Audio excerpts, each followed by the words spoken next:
I am is to make you educated, so this is your own channel और इस channel को आप subscribe करें, ये आपका अपना चैनल है। अगर आप चैनल पर नए हैं तो चैनल को कीजिएगा subscribe. Stay connected with me. Video शुरू करते हैं। बिस्मिल्लाहिर्रहमानिर्रहीम। अस्सलाम वालेकुम। कैसे हैं आप सब? उम्मीद करता हूँ आप सब खैरियत से होंगे। आज इस वीडियो के अंदर हम राइबोसोम्स के बारे में डिस्कस करेंगे।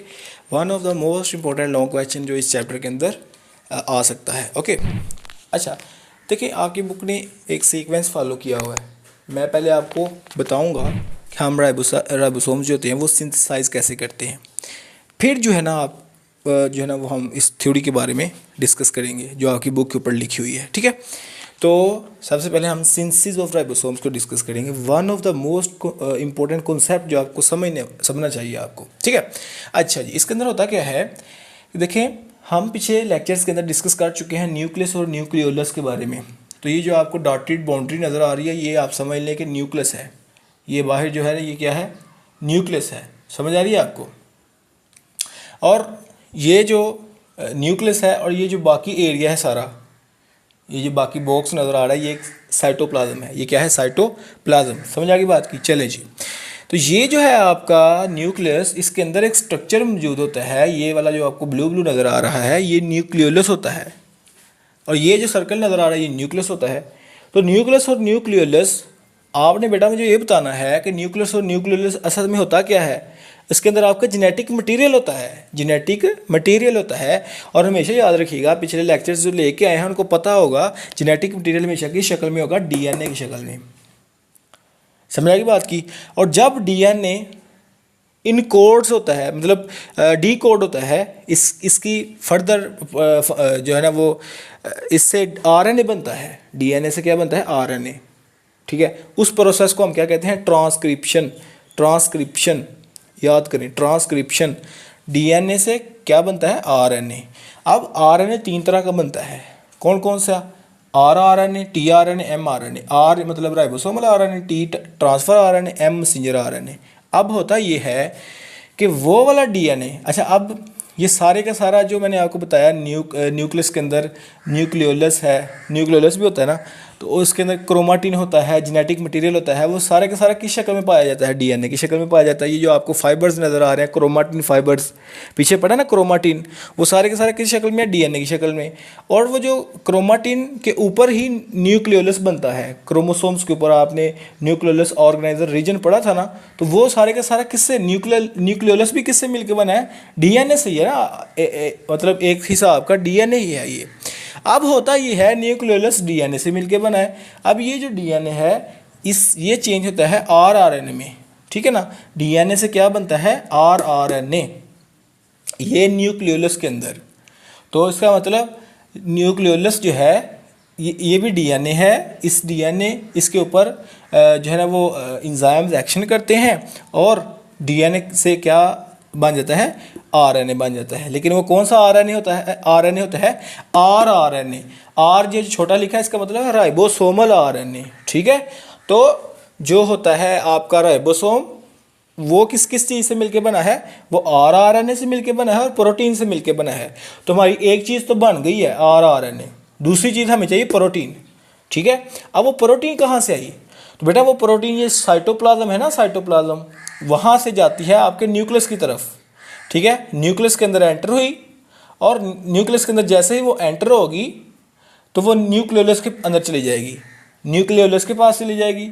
तो ये प्रोटीन न्यूक्लियोलस के अंदर जो मौजूद आरआरएनए होता है, न्यूक्लियोलस के अंदर मौजूद आरआरएनए ये प्रोटीन के साथ मिलता है। जैसे ये दोनों कंबाइन होते हैं तो इनके कम्बिनेशन से क्या बनता है? इनके कम्बिनेशन से यूनिट्स बनते हैं, सब यूनिट्स बनते हैं। एक होता है लार्ज सब यूनिट, एक होता है स्मॉल सब यूनिट। ठीक है, और ये लार्ज सब यूनिट और स्मॉल सब यूनिट जो होते हैं, ये अपना फंक्शन परफॉर्म करते हैं आकर किस में? साइटोप्लाज्म में, ना कि न्यूक्लियोलस में या न्यूक्लियस में। ये उधर फंक्शन परफॉर्म नहीं करते, बल्कि ये क्या करते हैं? वापस किस में आ जाते हैं? साइटोप्लाज्म के अंदर। और साइटोप्लाज्म के अंदर आके साइटोप्लाज्म के अंदर अपना फंक्शन परफॉर्म करते हैं। कब? जब ये लार्ज सब यूनिट, ये वाला है लार्ज सब यूनिट, ठीक है, और ये है आपका ब्लू वाला स्मॉल सब यूनिट। तो लार्ज सब यूनिट और स्मॉल सब यूनिट जो होते हैं, ये दोनों साइटोप्लाज्म में आकर असेंबल होते हैं, यानी कि जुड़ जाते हैं, मिल जाते हैं आपस में, और आपस में मिलके क्या परफॉर्म करते हैं, अपना फंक्शन परफॉर्म करते हैं। अब सवाल ही पैदा होता है इस फंक्शन परफॉर्म कौन सा करते हैं, तो वो जो फंक्शन परफॉर्म करते हैं वो है सिंथेसिस ऑफ प्रोटीन। इंशाल्लाह उसके ऊपर भी हम अभी डिस्कस करते हैं। तो समझ आ गई आपको कि राइबोसोम असल में सिंथेसाइज कैसे किया जाता है। तो आपकी बुक के अंदर एक छोटा सा पैराग्राफ लिखा हुआ है, तो मैंने उसको आपको सीक्वेंस वाइज बता दिया है कि राइबोसोम असल में तैयार कैसे होता है। समझ आ गई। तो मैं रिपीट करता हूँ, क्या होता है आपका जो जेनेटिक मटीरियल होता है जो कि न्यूक्लियस के अंदर पाया जाता है, क्रोमाटिन या क्रोमोसोम, वो किस शक्ल में पाया जाता है, डीएनए।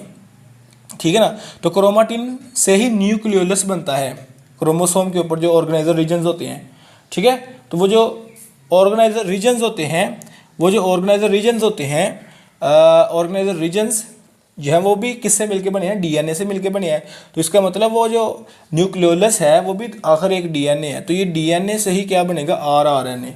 ठीक है। तो ये आरआरएनए जो है ये किसके साथ मिलेगा, प्रोटीन के साथ, और इससे दो सब यूनिट्स बनेंगे, लार्ज सब यूनिट और स्मॉल सब यूनिट। और ये लार्ज सब यूनिट और स्मॉल सब यूनिट जो है साइटोप्लाज्म के अंदर आके असेंबल होकर अपना फंक्शन परफॉर्म करते हैं, वो है सिंथेसिस ऑफ प्रोटीन। समझ आ गई बात की। तो ये आपने अपने जहन में रखना है। चलें जी, ये डायग्राम मैंने आपको भी बताई, ये आपका लार्ज सब यूनिट है जो इधर बना है। ठीक है। और ये स्मॉल सब यूनिट है। तो ये जब अपना फंक्शन परफॉर्म करते हैं तो असेंबल होते हैं।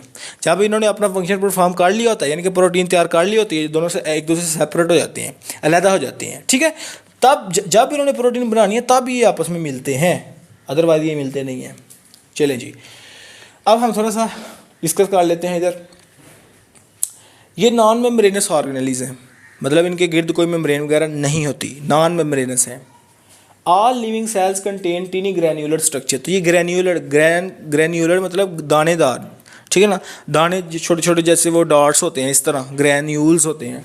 तो ग्रैन्युलर स्ट्रक्चर होता है जो कि किससे मिलके बना होता है, कंपोज्ड ऑफ अप्रोक्सीमेटली 60% आरआरएनए। तो मैंने अभी आपको बताया आरआरएनए से मिलके बना होगा, और 40% आपका प्रोटीन से मिलके बना होता है ये। ठीक है। तो ये दोनों जब आपस में मिलते हैं तो लार्ज और स्मॉल सब यूनिट बन जाते हैं। लार्ज और स्मॉल सब यूनिट आपस में मिलके फंक्शन परफॉर्म करते हैं। अब हम अकरेंस की बात कर लेते हैं। In eukaryotic cells ribosome are mainly found attach to rough endoplasmic reticulum. यानी कि ये सेल के अंदर अकरेंस बता रहा है कि सेल के अंदर ये कहाँ पाए जाते हैं, लोकेशन क्या है इनकी मेन। तो यूकैरियोटिक सेल की अगर हम बात करें तो यूकैरियोटिक सेल के अंदर भी सारी बात है, क्या पाया जाएगा, राइबोसोम पाया जाएगा। प्रोकैरियोटिक सेल है उसके अंदर भी क्या पाया जाएगा, राइबोसोम पाया जाएगा। लेकिन जो यूकैरियोटिक सेल का राइबोसोम होता है वो मेनली जो होते हैं वो अटैच होते हैं रफ एंडोप्लाज्मिक रेटिकुलम के अंदर। तो पिछली वीडियो के अंदर हमने एंडोप्लाज्मिक रेटिकुलम को डिस्कस किया था, उसकी रफ एंडोप्लाज्मिक जो हमने टाइप डिस्कस की थी उसके अंदर मैंने आपको बताया था वो रफ क्यों होती है, क्योंकि उसके साथ क्या अटैच होते हैं, राइबोसोम अटैच होते हैं। ओके। तो रफ एंडोप्लाज्मिक रेटिकुलम के साथ जो है ना ये अटैच होते हैं। और जो कुछ राइबोसोम्स होते हैं वो स्कैटर्ड होते हैं फ्रीली, मतलब वो साइटोप्लाज्म के अंदर जो है ना वो फ्रीली बिखरे होते हैं। ये साइटोप्लाज्म है ना, तो उसके अंदर आके वो अपना फंक्शन परफॉर्म करेंगे। लेकिन कुछ जो होंगे वो राइबोसोम्स क्या करेंगे, ये राइबोसोम्स इधर जो एंडोप्लाज्मिक रेटिकुलम पड़ा होगा उसके साथ अटैच हो जाएंगे और अपना फंक्शन परफॉर्म करेंगे। ओके। लेकिन प्रोकैरियोटिक सेल में तो सारी बात है एंडोप्लाज्मिक रेटिकुलम होता ही नहीं है। एंडोप्लाज्मिक रेटिकुलम प्रोकैरियोटिक सेल्स के अंदर वो नहीं होता। तो फिर इसका मतलब उनके जो सारे के सारे राइबोसोम्स होंगे वो स्कैटर्ड होंगे किसके अंदर, साइटोप्लाज्म के अंदर। ठीक हो गया जी। तो प्रोकैरियोटिक सेल के अंदर कोई एंडोप्लाज्मिक रेटिकुलम नहीं होता, इस वजह से उनके जो सारे के सारे राइबोसोम्स हैं वो स्कैटर्ड होते हैं साइटोप्लाज्म के अंदर, साइटोप्लाज्म के अंदर बिखरे होते हैं। स्कैटर का मतलब क्या होता है, बिखरे होना। मेन फंक्शन मैंने भी आपको बताया, प्रोटीन प्रोडक्शन मशीनरी होती है सेल के लिए, यानी कि ये सेल के लिए प्रोटीन तैयार करते हैं राइबोसोम्स, बहुत ज़्यादा इंपॉर्टेंट इनका फंक्शन है। तो ये जब सेल जो है इनको कहता है कि भाई प्रोटीन तैयार करो, तो ये जो है ना वो सेल की हिदायत के मुताबिक प्रोटीन तैयार करते हैं। अब कैसे करते हैं वो इंशाल्लाह हम इस लेक्चर के अंदर डिस्कस करेंगे। ओके। अच्छा जी, प्रेजेंस की बात अगर हम करें तो वैसे ये ओवरऑल डिस्ट्रीब्यूशन की बात की गई है जो है ना, ठीक है ना। तो हम देख लेते हैं, occur in those cells that are more active in protein synthesis. ठीक है ना, पैंक्रियाज और ब्रेन सेल, यानी कहता है वो सेल जो प्रोटीन सिंथेसाइज ज़्यादा करते हैं, बहुत ज़्यादा एक्टिव होते हैं प्रोटीन सिंथेसाइज करने में, उन सेल्स के अंदर जो है वो अपना ये पाए जाते हैं सेल्स क्या कहते हैं, राइबोसोम्स। ओके। अकर इन दो सेल, उन सेल में डैट आर मोर एक्टिव, जो कि ज़्यादा एक्टिव होते हैं किसमें, प्रोटीन सिंथेसिस में।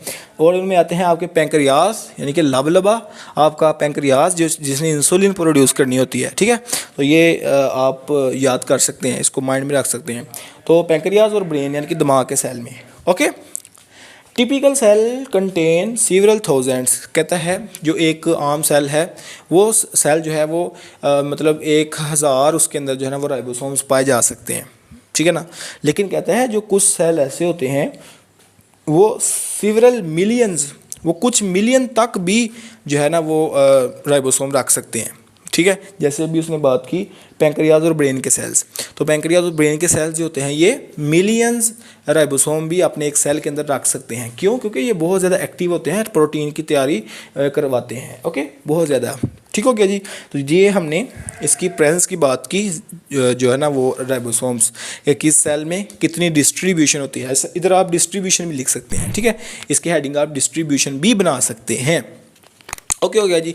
तो प्रोटीन राइबोसोम जो होते हैं 2 यूनिट्स उसके हमने डिस्कस किए, स्मॉल सब यूनिट और लार्ज सब यूनिट और स्मॉल सब यूनिट, ये दोनों यूनिट आपस में मिलते हैं और मिल के अपना फंक्शन परफॉर्म करते हैं। अब वो फंक्शन है जनाब प्रोटीन की synthesis. Now we discuss how proteins are synthesised, ठीक है ना। पहले नंबर पे हमें पता होना चाहिए प्रोटीन होती क्या है, ठीक है। तो क्या होता है जब बहुत से अमाइनो एसिड मिलते हैं, क्या होता है बहुत से अमाइनो एसिड, ये ए फॉर अमाइनो एसिड, ये मिला दूसरे अमाइनो एसिड के साथ, अमाइनो एसिड फिर अमाइनो एसिड, ठीक है,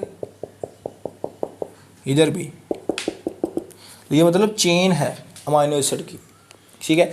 बहुत ज़्यादा जब अमाइनो एसिड आपस में चेन की शक्ल में आपस में आते हैं, कॉम्प्लेक्स स्ट्रक्चर बनाते हैं, तो इस चेन को, इस कॉम्प्लेक्स स्ट्रक्चर को हम क्या कहते हैं, ये है क्या आपकी प्रोटीन, ये आपकी क्या है प्रोटीन, समझाई, ये आपकी प्रोटीन है।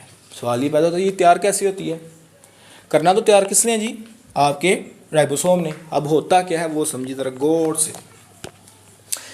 प्रोटीन उस वक्त तैयार होती है जब सेल मैसेंजर आरएनए बनाता है। सेल जब आरएनए बनाता है तो वो तो सारी बात है राइबोसोम के साथ मिलेगा तो राइबोसोम बनेगा। लेकिन जब आपका मैसेंजर आरएनए बनेगा, कौन सा आरएनए, मैसेंजर आरएनए, मैसेंजर का मतलब यही होता है मैसेज लेके जाने वाला। मैसेंजर आपने अक्सर लफ्ज़ सुना होगा, फेसबुक के साथ ऐप होते हैं ना मैसेंजर, तो वही है मैसेज कन्वे करने वाला। तो ये जो mRNA है ये जब सेल प्रोड्यूस करेगा, मैं आपको थोड़ा सा बता देता हूँ क्या है। हमारे पास सेल है, सेल के अंदर जो न्यूक्लियस है, अब न्यूक्लियस ने क्या प्रोड्यूस किया, mRNA, ठीक है। तो मैंने आपको बताया जब भी प्रोटीन सिंथेसिस होगी तो सबसे पहले क्या होगा, मैसेंजर आरएनए प्रोड्यूस होगा। ये पहला स्टेप है, क्या होगा, सबसे पहले मैसेंजर आरएनए बनेगा। मैसेंजर आरएनए कौन बनाएगा, न्यूक्लियस के अंदर बनेगा, ठीक है। और ये मैसेंजर आरएनए किससे बनेगा, तो हमेशा याद रखिएगा आरएनए जो हमेशा बनता है किससे, डीएनए से।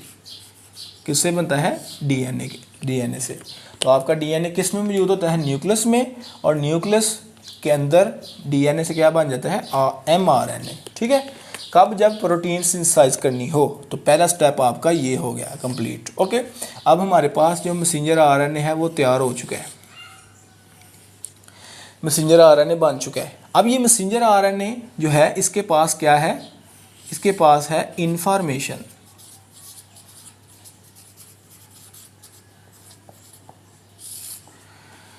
इसके पास क्या है, इंफॉर्मेशन। किसके लिए इंफॉर्मेशन,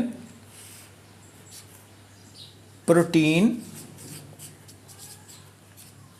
सिंथेसिस के लिए, ठीक हो गया जी। तो इसके पास प्रोटीन की सिंथेसिस के लिए इंफॉर्मेशन है। अब ये न्यूक्लियस में बना, न्यूक्लियस से ये निकला तो किस में आ गया, ये अब आ चुका है साइटोप्लाज्म में, साइटोप्लाज्म में, समझाई बात की। तो ये देखें जी, ये है आपका ब्लैक जो है ना आपके पास, ये आपका मैसेंजर आरएनए है, ये आपको नज़र आ रहा है, ये क्या है आपका मैसेंजर आरएनए। तो क्या होता है, जो 2 सब यूनिट्स होते हैं राइबोसोम के, ठीक है, दो सब यूनिट्स, यानी कि एक आपका लार्ज सब यूनिट और दूसरा आपका स्मॉल सब यूनिट, ये दोनों आपस में मिलते हैं और जो मैसेंजर आरएनए बना था वो अब किस में आ गया, साइटोप्लाज्म में, और ये इधर आ जाएगा ऐसे, इधर आके अटैच हो जाएगा।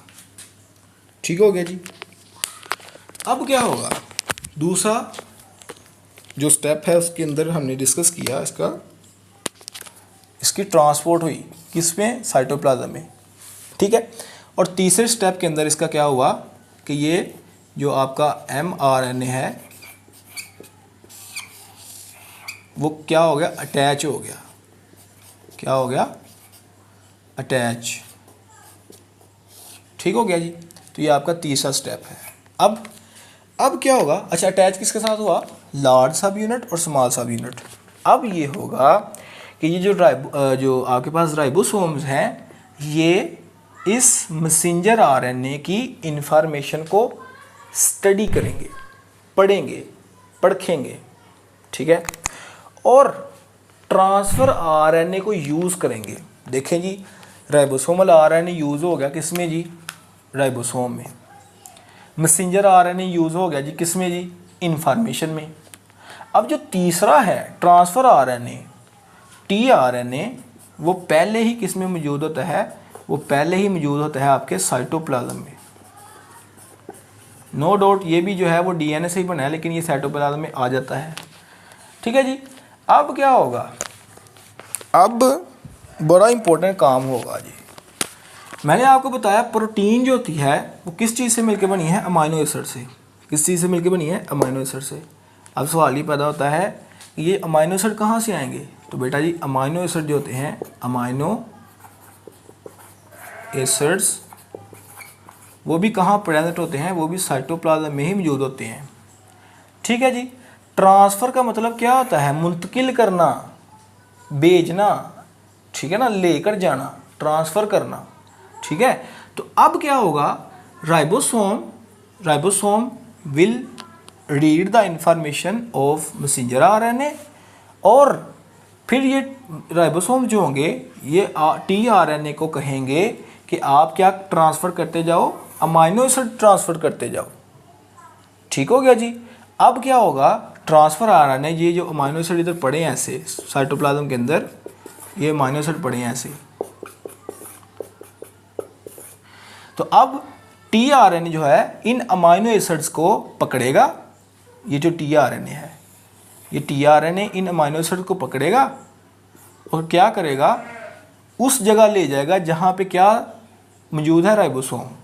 तो अब क्या होगा, टीआरएनए इधर अमाइनो एसिड को लेके आता जाएगा, अमाइनो एसिड इधर आगे जमा होते जाएंगे।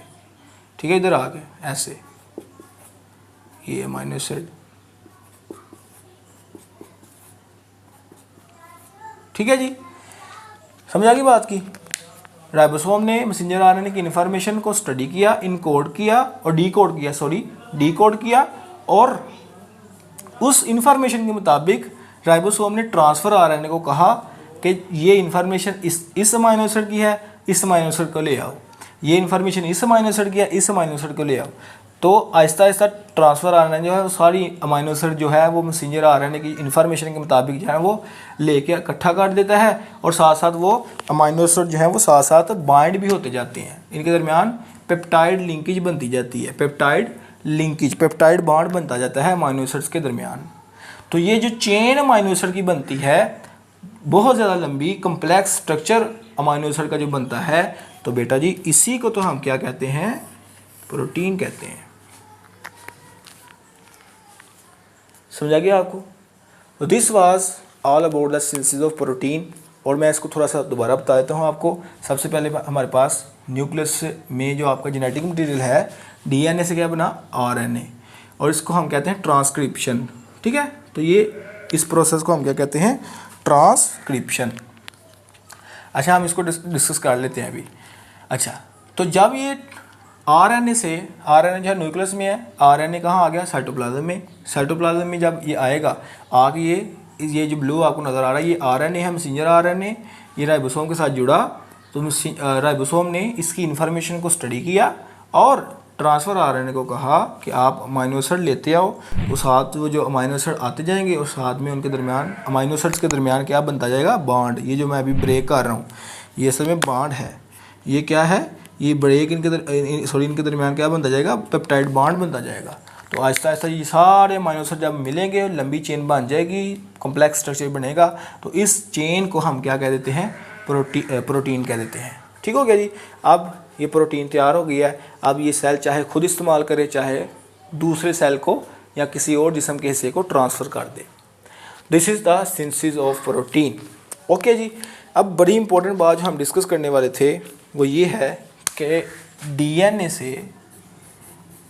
से क्या बनता है, आरआरएनए, टीआरएनए या एमआरएनए। इन तीनों में से कोई भी बने, डीएनए से एमआरएनए बने, चाहे टीआरएनए बने, चाहे आरआरएनए बने, इस प्रोसेस को हम कहते हैं ट्रांसक्रिप्शन।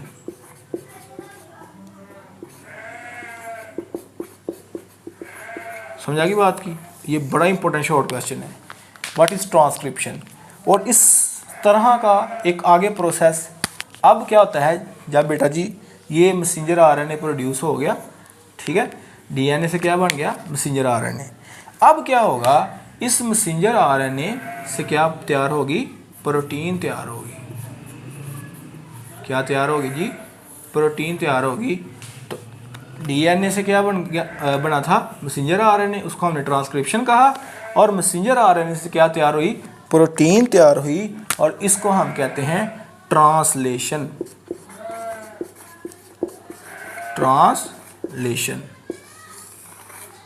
तो बड़ा इंपॉर्टेंट शॉर्ट क्वेश्चन आता है, what is the difference between transcription and translation. तो आपने कहना है formation of messenger RNA from DNA is called transcription, and formation of protein या synthesis of protein from messenger RNA is called translation. फिर आपने कहना है transcription take place in the nucleus. तो बेटा आपको पता है ना, ये जो मैसेंजर आरएनए है वो कहाँ बना था, न्यूक्लियस के अंदर बना था। डीएनए से मैसेंजर आरएनए कहाँ बना था, न्यूक्लियस के अंदर बना था। इसको हम ट्रांसक्रिप्शन कहते हैं। तो ये दूसरा पॉइंट है आपका। और ट्रांसलेशन आपने बताना है, translation take place at cytoplasm या इन द साइटोप्लाज्म। तो ये 2 नंबर का शॉर्ट क्वेश्चन बड़ा इंपॉर्टेंट है। पहले नंबर पे आपने इसकी जो है ना वो डेफिनेशन बतानी है, ठीक है, और दूसरे नंबर पे आपने इसकी लोकेशन बतानी है। चलें जी, ये है शॉर्ट क्वेश्चन 2 नंबर का, बहुत इंपॉर्टेंट। ठीक है जी।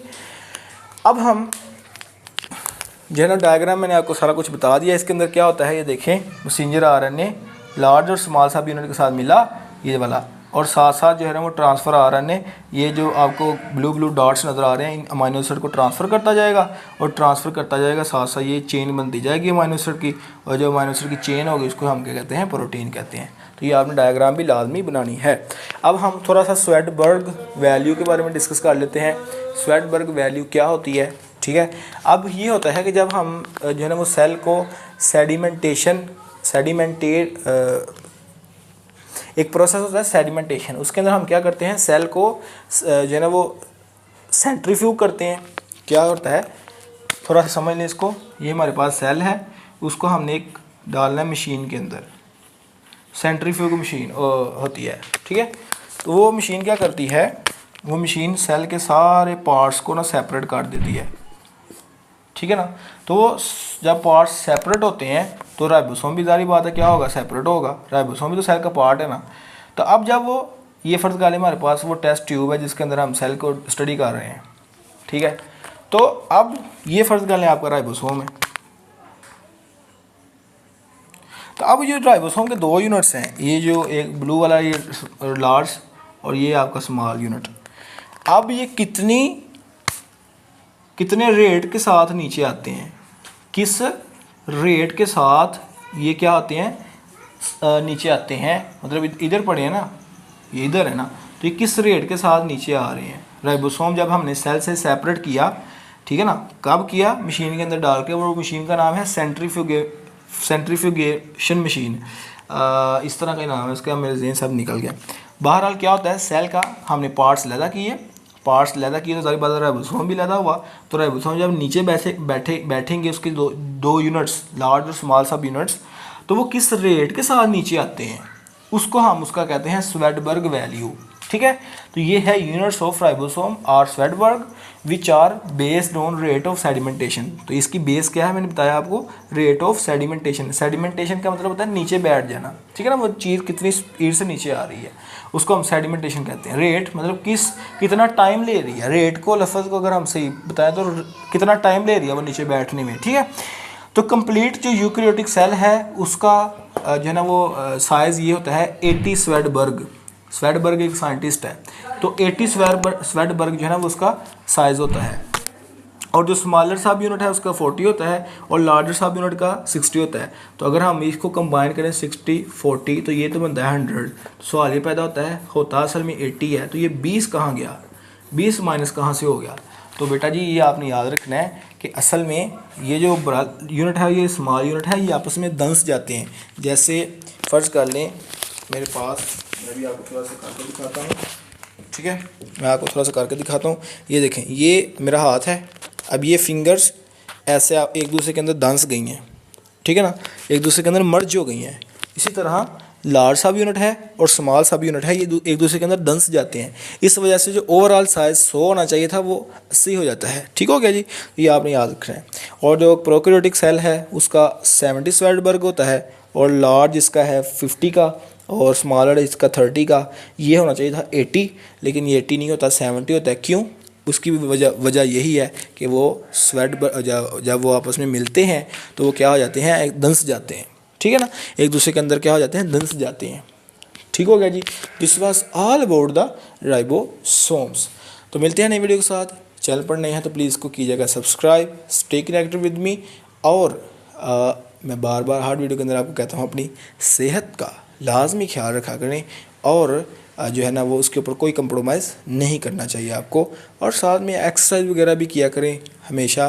जो है ना वो हेल्दी जो स्टूडेंट्स होते हैं वो ही अच्छा और पैसिव और बहुत ज़्यादा जो है ना वो रिमार्केबल जो है ना वो रिज़ल्ट्स क्रिएट करते हैं।